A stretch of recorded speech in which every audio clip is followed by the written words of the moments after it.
Good evening, everyone. I am going to take a presentation on social group work with smokers. Smoking. Smoking tobacco can cause serious harms on your every part of the organs. Smoking tobacco introduces nicotine, which contains more than 5,000 chemicals, which is the main cause for the cancer, thereby harming one's body.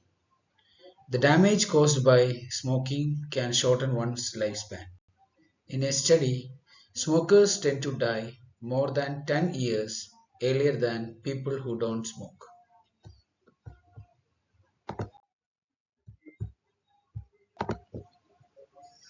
Social group work with smokers. Social group work with smokers typically involves forming a supportive community where individuals can share their experiences, challenges, and successes related to smoking cessation. Group sections may include discussions, skill building exercises, and mutual support to help members quit smoking. Trained facilitators often lead these sections, guiding participants through the process and through providing them with necessary resources.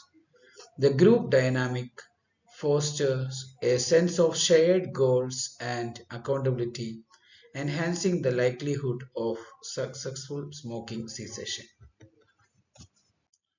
Now, let's look into one of the definitions of social group work. Social group work is a method of social work which develops the ability of individuals through group activities. It is different way of helping individuals through group-based activities and thereby enhancing their knowledge, understanding, and skill. Social group work is concerned with the social development of individuals. Practice of group work requires a deep knowledge about how humans interact in the group. Now let's see how social group work is practiced with the smokers. In the assessment stage, the social group worker will evaluate each participant's smoking history, motivations, and as well as their readiness to quit. The social group worker will also try to identify individuals' challenges and strengths to tailor interventions. In group formation, the social group worker will create a supportive and a non judgmental environment where each and every participant can feel comfortable.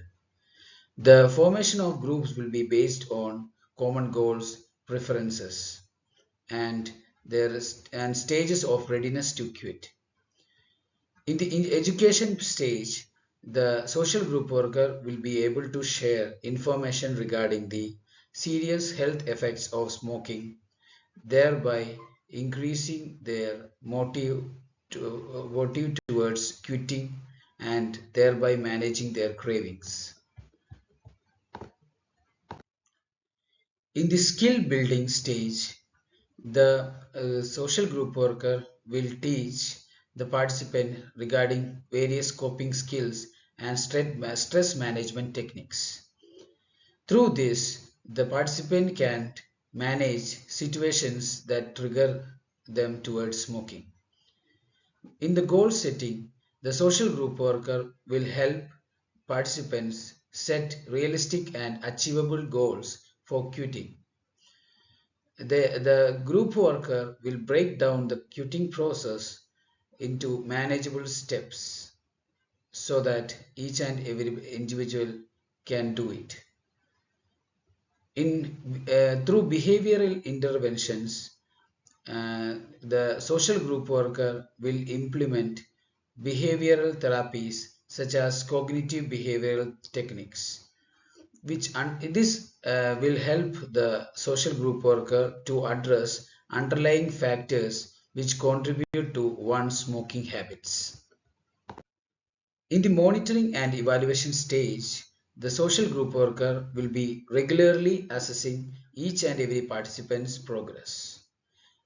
Like through monitoring, they can adjust the ongoing interventions based on the individual and group's needs.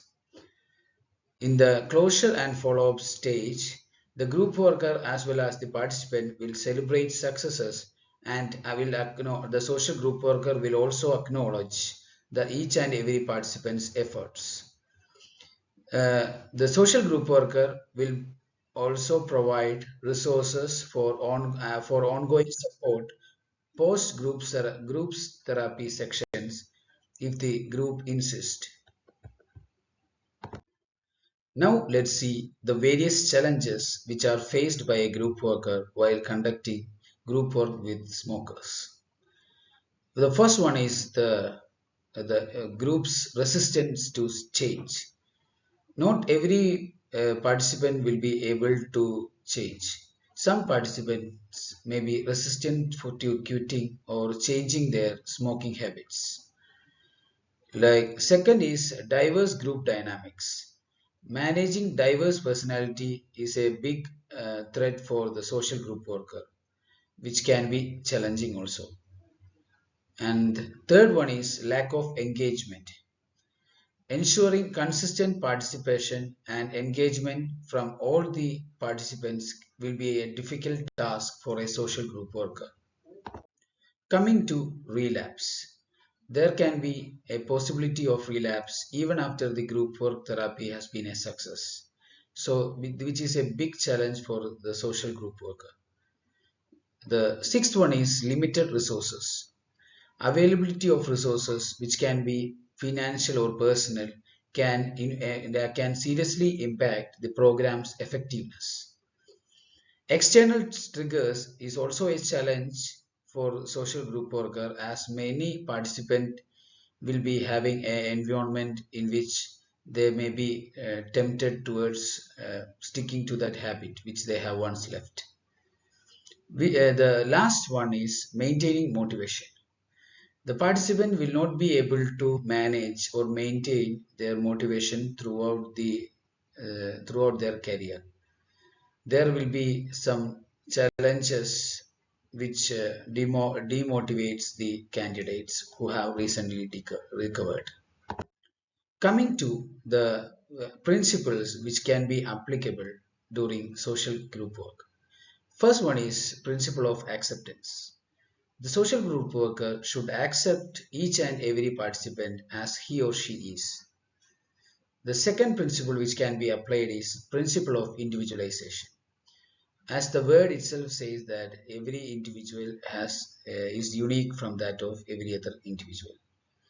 So the social group worker should give importance to each and every individual's needs. The third principle is principle of communication.